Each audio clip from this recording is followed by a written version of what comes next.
26 జనవరి అంటే ఏంటిది? గణతంత్ర దినోత్సవం అంటే గణతంత్ర దినోత్సవం అంటే ఏంటిది? ఎందుకు జెండమ్మ. జరుపుకుంటాం?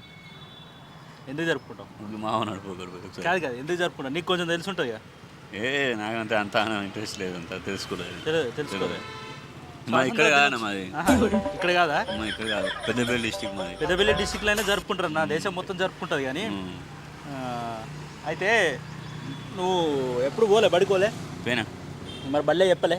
చెప్పి చెప్పి స్వతంత్రం వచ్చిన దినోత్సవం అంటారు అంతే. ఎందుకు జరుపుకుంటారు గణతంత్ర దినోత్సవం?